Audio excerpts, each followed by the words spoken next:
Mesdames et messieurs, je vous souhaite la bienvenue à ce webinaire sur le thème des ajustements de modèles dans Axis VM. Je suis Gabrielle Muller et je suis, comme d'habitude, accompagnée par mon collègue M. Peter Walker qui répondra à vos questions si vous en avez. Vous pouvez poser vos questions sur la rubrique questions de l'icône GoToWebinar. Voici le modèle que je vais utiliser aujourd'hui pendant la présentation. Le but de cette présentation est de vous montrer comment faire des ajustements sur des modèles a posteriori, comment modifier la géométrie de manière le plus efficace possible et comment résoudre la plupart des problèmes de maillage et d'instabilité dans le modèle. Tout d'abord, ce qui est important de faire attention dans un modèle Axis VM, c'est de ne pas avoir de petits espaces entre des nœuds de géométrie, de ne pas avoir des distances très faibles, parce que ça va faire des maillages distordus. Soit le maillage ne va pas pouvoir être généré parce que c'est trop petit, la distance est trop petite entre les deux nœuds, ou bien les résultats ne seront peu fiables parce que le maillage sera tellement distordu. Ceci est le cas ici, en bas. Au niveau de l'ouverture, vous voyez ici que j'ai une distance très faible entre les deux nœuds. Et cette petite partie ici, statiquement, elle ne fait pas de sens. Donc il faut ici, dans ce cas-là, agrandir l'ouverture, comme je l'ai fait pour les ouvertures du haut, pour éviter cette petite distance et pour avoir un bon modèle. Donc sous géométrie, je vais aller attraper le nœud, je vais le garder cliquer avec la touche droite de la souris et je vais le tirer jusqu'à l'autre nœud où je veux y aller. Je fais exactement la même chose à gauche. Je clique le nœud, je garde la touche gauche de la souris enfoncée et je vais jusqu'à l'autre nœud où je veux tirer. Et vous voyez alors maintenant mon ouverture qui s'est agrandie. Donc il faut vérifier tout le modèle s'il n'y a pas des petits espaces comme ça qui sont dus à une modélisation entre guillemets trop précise. Cela peut être dû par exemple si je travaille avec des DXF, avec les plans d'architecte où les détails sont nécessaires. Par contre pour la statique, on n'a pas besoin d'avoir quelque chose à 8 cm près, donc il est important de modéliser à l'axe. Donc il faut faire ces petits ajustements par rapport à un modèle architectural. Maintenant si je regarde la vue d'en haut, une coupe XY et que je me mets en fil de fer et j'enlève la visibilité des rotules. En parcourant ici visuellement, je peux aussi identifier des nœuds qui sont trop rapprochés et j'ai une situation ici, par exemple à droite. Ici, si je zoome, je vois qu'il y a deux nœuds qui sont très proches, qui sont d'une longueur de 8 cm. Ce qui fait pas de sens au niveau statique, d'avoir un bout de mur qui dépasse de 8 cm. Je vous montre en perspective à quoi ça ressemble. Effectivement, c'est un bout de mur qui dépasse de 8 cm. Nous, on veut modéliser à l'axe, donc il faut aussi que j'ajuste cette partie. Pour cela, je clique sur CTRL sur mon clavier. Je sélectionne la petite la ligne que je veux déplacer. Je vais aller ici à gauche sous la fonction déplacer. Et je vais lui dire, s'il vous plaît, déplacez cette ligne. Maintenant, je veux la déplacer jusqu'à l'autre mur. Pour cela, je vais aller de nouveau dans la vue d'en haut, XY. Je vais zoomer et je vais lui donner mon vecteur de point de base de translation qui me donne en bas à gauche comme indication. Donc, je lui, hop, et voilà, j'ai déplacé mon mur qui arrive maintenant exactement sous l'autre refend. C'est exactement ce que je voulais. Maintenant, ce qui est toujours important de faire après avoir fini la modélisation et avant de mettre le maillage, c'est de faire un nettoyage du modèle. Qu'est-ce que ça veut dire ? Ce nettoyage se fait par plusieurs fonctions. Le premier, c'est avec la fonction balai pour nettoyer. Je clique là-dessus, c'est dans le registre géométrie. Et là, en fait, il va m'effacer tous les nœuds et lignes qui ne sont pas utilisés pour la définition des éléments. Maintenant, je vais juste lui dire de les sélectionner mais pas de les effacer pour que je puisse les visualiser. Et ici, vous voyez en violet s'affichent les lignes qui n'ont pas besoin pour les éléments dont j'ai pas besoin et que donc je n'ai pas besoin pour mon modèle pour le calcul statique. Et maintenant, en recliquant sur le balai, je vais lui dire de les effacer. Et lui va me faire un compte rendu, il va me dire combien d'éléments ont été supprimés. Voilà, vous voyez ces petites lignes en rose ont été effacés. La deuxième fonction de nettoyage, c'est ici. Effacer nœuds, en fait cette fonction elle va aller effacer tous les nœuds intermédiaires qui ne sont pas utiles pour la définition d'éléments. Ce qui est important en sélectionnant tout le modèle, c'est quand la question vient est-ce qu'on effacer les nœuds ou une ligne croise un domaine, c'est de dire non, parce que sinon le nœud d'intersection entre une colonne et une dalle va être effacé et ça va être pénible pour le dimensionnement par la suite. Donc à chaque fois que j'ai cette question, il faut répondre par non, absolument. Ici, j'avais pas beaucoup de nœuds, mais vous allez voir que par la suite, ça va pouvoir m'être utile de voir cette fonction. J'ai une fonction similaire aussi à droite. Ici, supprimer les nœuds intermédiaires, c'est pratiquement la même chose, mais pour d'autres cas, donc je peux faire exactement la même chose. Je valide, et ici, pareil, exactement la même chose, je lui dis non, ne pas supprimer les nœuds où une ligne croise un domaine. Et en fait, déjà avec ces trois fonctions, le balai et les deux fonctions supprimer les nœuds et nœuds intermédiaires, j'ai déjà fait du bon ménage. Alors, je vais maintenant essayer de générer mon maillage. Je vais ici définir un maillage de 2 mètres. Je valide. Et il me donne une erreur. Qu'est-ce qu'il me dit? Pour plusieurs domaines, il me dit la projection des nœuds et lignes qui se trouvent dans la tolérance trop proche du contour du domaine. Pas de nœud d'intersection. Souvent, presque toujours, ces messages d'erreur avec pas de nœud d'intersection, ça doit vous mettre la puce à l'oreille parce que ça veut dire qu'en fait, lui, dans le modèle, visuellement, on a l'impression que le nœud et la ligne, elles se croisent, mais lui, il n'a pas capté qu'ils appartiennent ensemble et que c'est un. Et du coup, il n'arrive pas à créer le maillage. Qu'est-ce qu'on va faire pour ça? On va aller sous géométrie et on va utiliser la fonction magique intersection qui va résoudre une grande partie de ce problème. Intersection, je clique là-dessus et je sélectionne tout. Et il me montre ici toutes les lignes qui vont être croisées et qui vont avoir un nœud. Voilà. Visuellement, pour nous, ça ne change rien, mais lui, à l'interne, il sait maintenant qu'une ligne et un nœud appartiennent ensemble. Je vais alors essayer de recréer mon maillage. Je vais juste changer les paramètres par défaut pour avoir un maillage plus grand. Sous paramètres, préférences et maillage, ici, je vais lui dire de prendre un maillage par défaut de 2 mètres et de ne pas ajuster les maillages en tête de pilier. Alors, c'est reparti.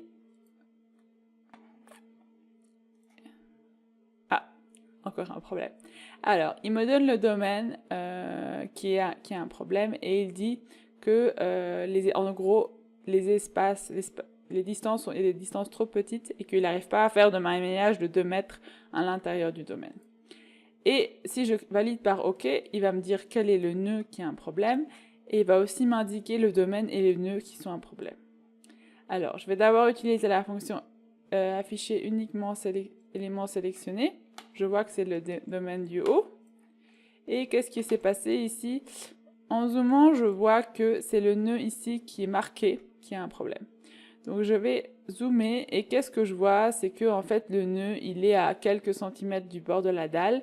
Là aussi je pense qu'il pourrait s'agir d'un accident de modélisation à partir de fichiers DXF de l'architecte. Dans Axis VM, on modélise à l'axe et donc ça fait pas on va pas modéliser à quelques centimètres du bord. On relie les axes et les bords de domaine, comme c'est le cas pour les poutres qui sont à côté. Voilà. Du coup, je vais enlever la sélection pour que je puisse tout voir.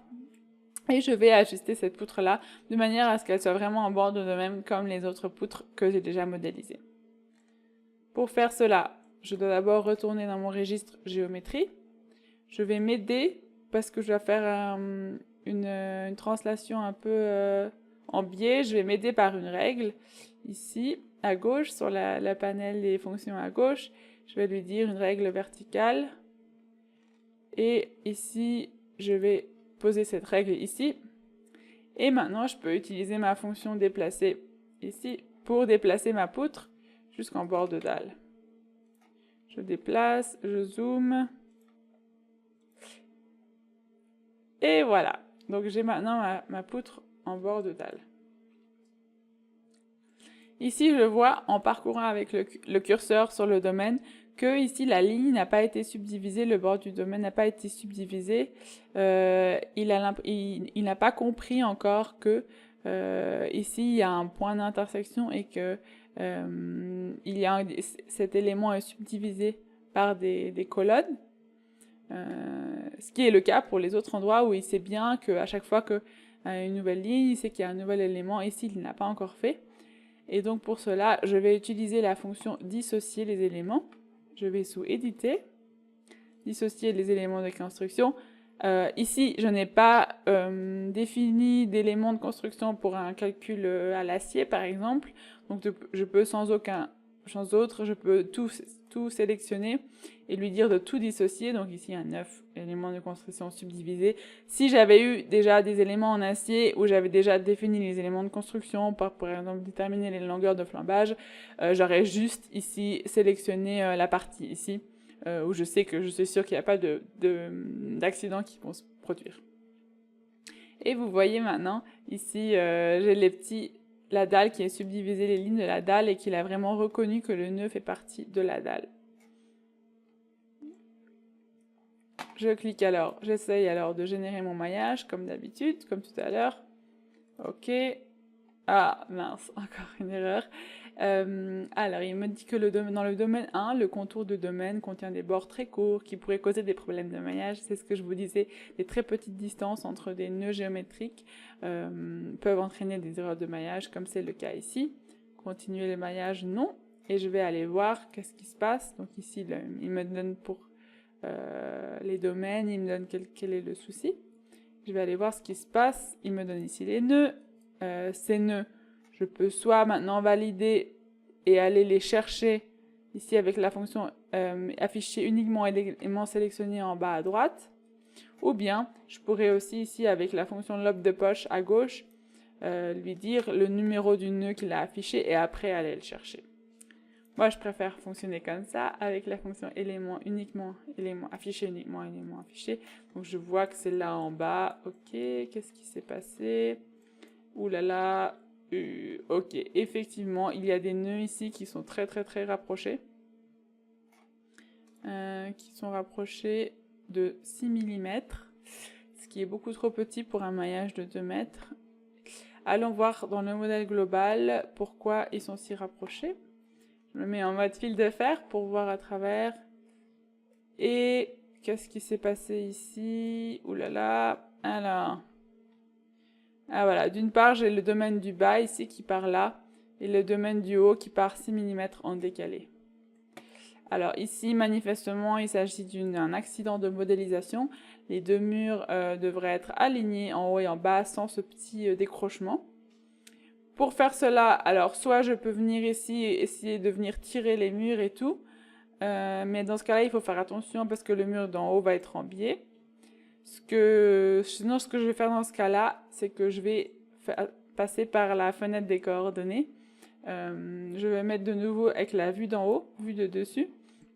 Et en fait, je vais aller sélectionner tous les nœuds là, de cette ligne, qui sont censés être alignés. Et je vais les définir leurs coordonnées Y dans le tableau. Je vais vous montrer. Alors, je sélectionne tous les nœuds que j'aimerais qu'ils soient alignés en faisant attention de ne pas sélectionner d'autres nœuds. Ok, c'est tout bon. Et maintenant, je vais ici sous tableau en haut à gauche et dans la rubrique nœuds, je vais ajuster la coordonnée Y. Je vois que presque tout est à 19,5, sauf ici les quelques nœuds qui sont un peu moins à 6 mm décalés. C'est clairement un accident, il s'agit des deux petits décrochements là que je vous ai montré tout à l'heure. Maintenant, moi, je vais aller fixer tous les nœuds à la même coordonnée Y. Pour cela, je vais aller sur Y, clic droit, sélectionner la coordonnée entière, clic droit, fixer une même valeur. Je vais entrer 19,5. OK. Et là, on va le voir après. Donc ici, à l'endroit où les nœuds, il y avait le petit décrochement, les nœuds maintenant, ils se sont ajustés. Ce qui est important maintenant, c'est de faire la vérification de la géométrie ici. Parce que maintenant, vu que les nœuds ont été déplacés avec les coordonnées, Axis, il n'a pas forcément compris qu'il y a des nœuds doubles au même endroit. Quand on le fait manuellement, normalement, il comprend. Par contre, quand on le fait avec les tableaux, il va pas comprendre que les lignes doubles et les nœuds doubles, qu'il y a des lignes doubles et des nœuds doubles. Et avec la vérification de géométrie, il va vérifier, tous les nœuds qui sont à moins d'1 millimètre rapprochés, il va les réunir. Donc ici maintenant, pour éviter ces nœuds et ces lignes doubles, il m'a supprimé 2 nœuds et 4 lignes. Donc c'est les 2 nœuds que je vous parlais tout à l'heure. Et donc maintenant ici j'ai vraiment déplacé plus ce décrochement accidentel que j'avais avant. Cette méthode que je vous ai montrée, c'est une très bonne méthode aussi si je veux vérifier que tous les nœuds ici sont dans un même étage, sont dans la même hauteur. Donc, ou pour ajuster aussi les nœuds pour avoir tous les nœuds à la même hauteur. Par exemple, si je voudrais vérifier cet étage-là, j'irai ici tout sélectionner. Et maintenant, aller voir dans Tableau, d'ajuster, voir que tous les coordonnées Z ont la même valeur. Pardon.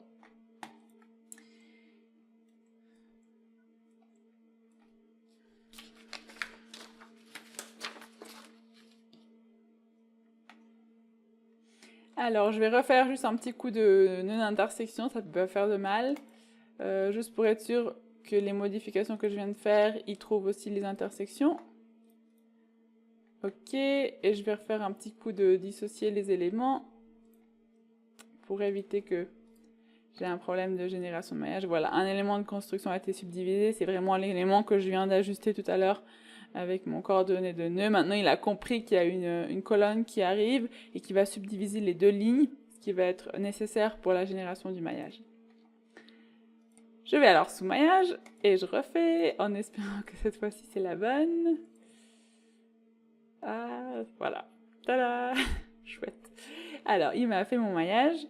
C'est un peu illisible, donc je vais d'abord effacer la visibilité du maillage. Je vais juste cacher le maillage, cacher les charges et aussi cacher le centre de la surface pour avoir un modèle un peu plus propre.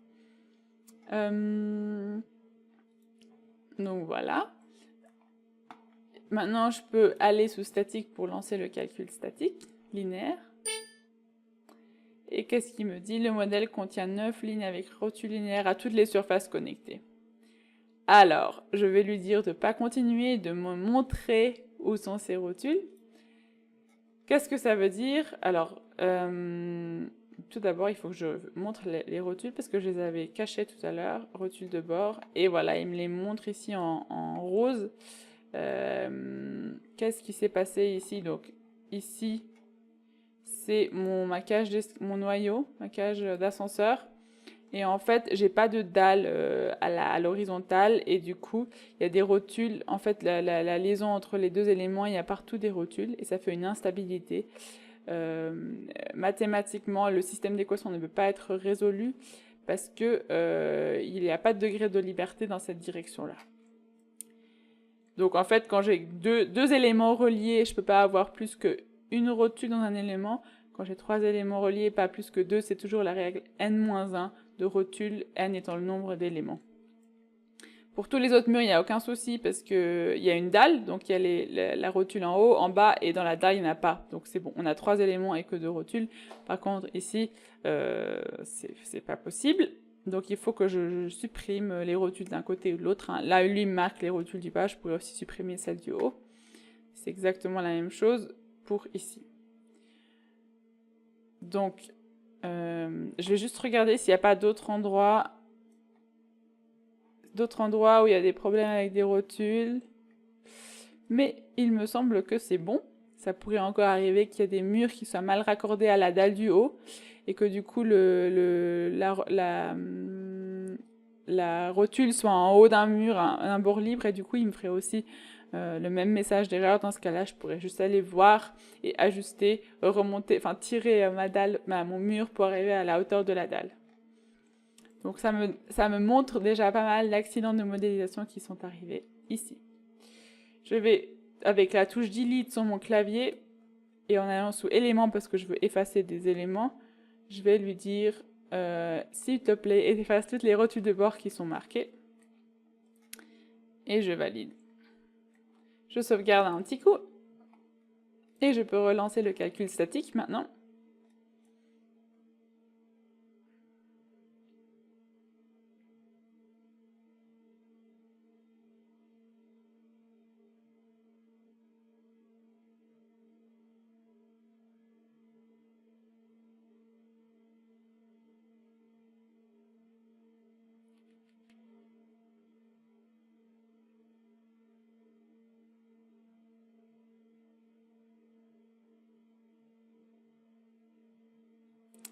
Et voilà.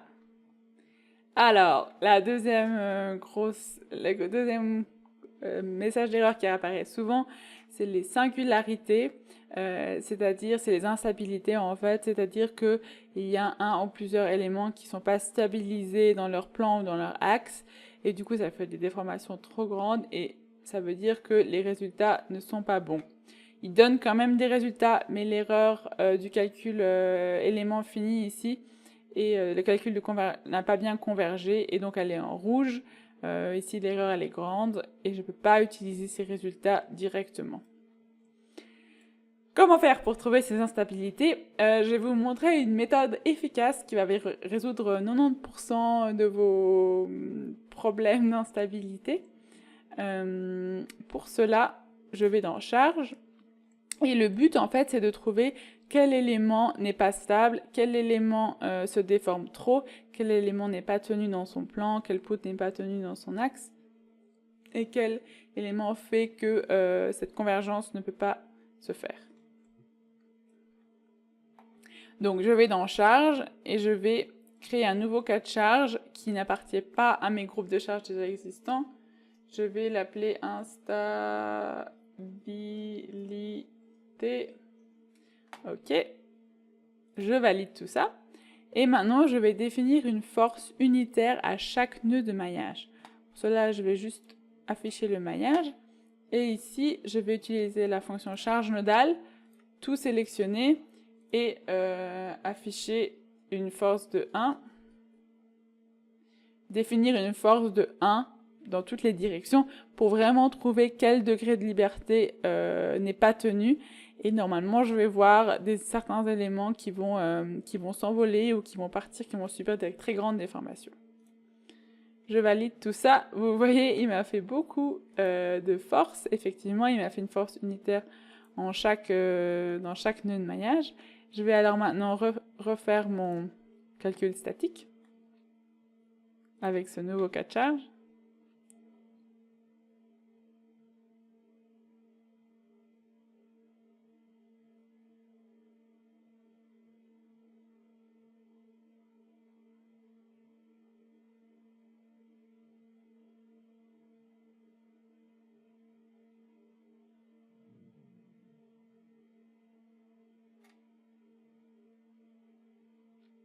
Et voilà, bon, bien sûr, il me redit que j'ai des singularités. Oui, parce que les singularités sont dues à la modélisation. Et du coup, je vais afficher le cas de charge instabilité et je vais afficher la translation résultante. Je vais enlever l'affichage des surfaces.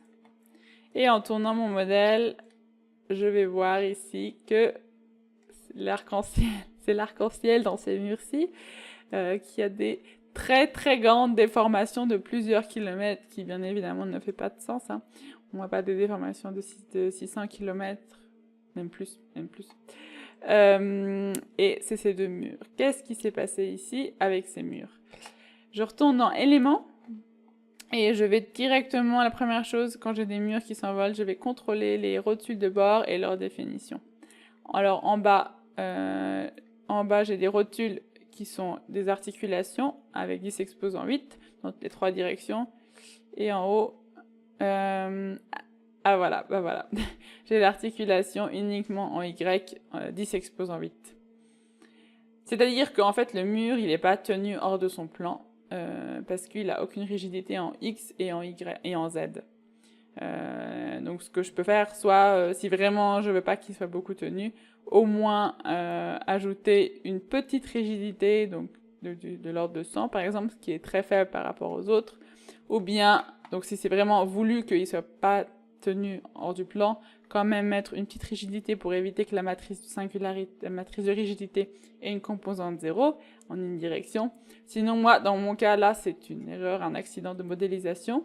Et avec la touche CTRL sur mon clavier, je vais sélectionner cet endroit-là, et c'est exactement la même chose ici. Et donc, je lâche la touche CTRL, et maintenant, je clique sur éléments, et je vais juste lui dire de modifier ces valeurs et de mettre aussi une articulation. Et maintenant, les problèmes devraient être résolus. Donc, j'espère, on va refaire le calcul, en espérant que cette fois-ci, il n'y aura plus de problème d'instabilité.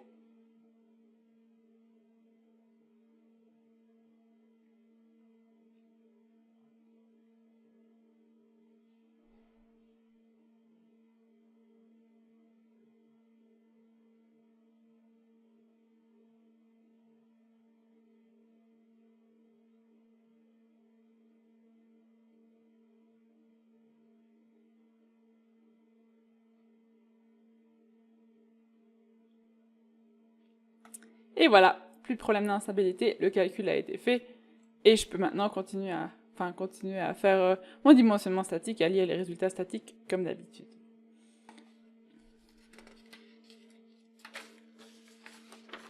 Ce que je voulais juste encore vous montrer, maintenant quand je vais sur maillage et que j'efface tout le maillage, donc c'est ici, effacer tout le maillage, vous allez voir qu'il y a plein de petits points qui restent. Mon modèle à la varicelle. Et ça, en fait, c'est dû au fait que tout à l'heure, j'avais... en fait, les nœuds de maillage se sont transformés en nœuds de géométrie parce que j'ai défini des forces unitaires sur chaque nœud de maillage. Et vu que maintenant, j'ai encore mon cas de charge qui est là, et vous voyez les petites forces à chaque nœud, mon modèle à la varicelle.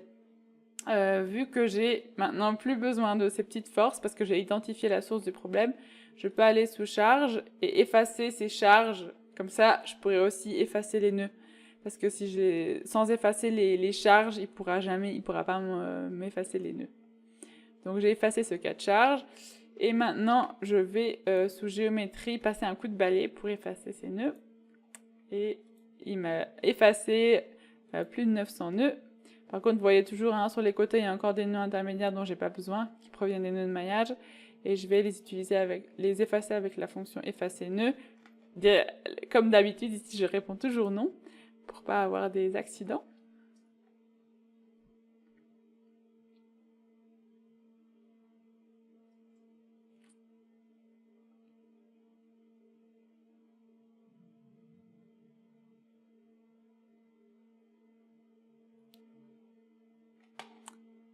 Je vais minimiser, souvent dans beaucoup de calculs ou dans beaucoup de manipulations qu'on fait avec Axis, en minimisant pour les choses qui sont un peu qui demandent beaucoup de travail pour d'Axis, en minimisant la fenêtre, ça accélère le processus. Et puis voilà, il me les a effacés. Donc j'ai mon modèle comme avant. Voilà. Alors je récapitule pour éviter, résoudre beaucoup de problèmes de maillage. C'est toujours bien, après avoir modélisé, de passer un coup de balai et d'utiliser ces trois fonctions, effacer nœud intermédiaire, et aussi après intersection, qui crée bien les nœuds d'intersection, et avec la fonction éditer, dissocier éléments de construction. Si j'ai pas de structure en acier, de poutre en acier, je peux sélectionner tout, sinon il faut que je fasse attention à pas inclure les éléments construction que j'ai déjà définie pour l'acier.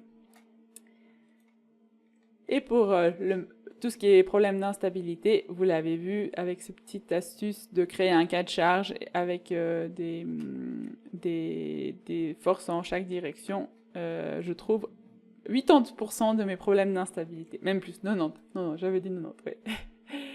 Je vais vous montrer encore une dernière chose.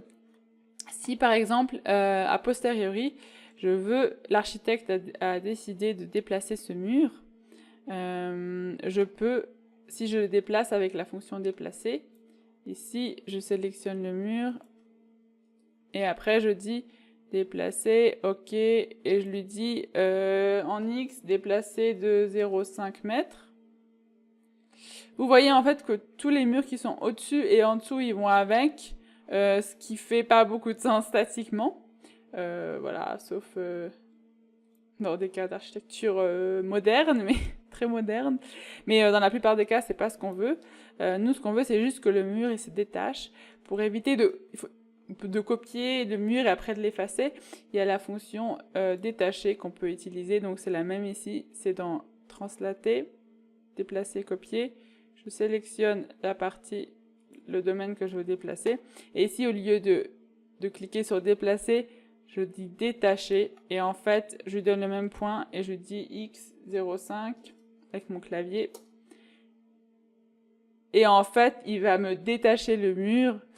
Donc bien sûr, ici, ça fait pas de sens. Mais juste pour que vous voyez, il me détache indépendamment de ce qu'il y a au-dessus et en dessous. Et j'ai pas besoin de copier tout ça.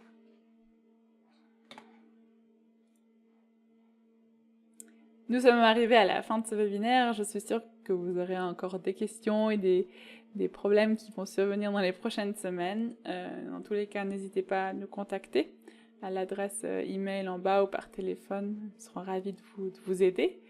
Et je vous invite déjà maintenant au prochain webinaire qui sera sur la génération du maillage. On ira encore plus en détail sur comment générer un bon maillage dans Axis. Et ce webinaire aura lieu le mardi 31 juillet à 14h15.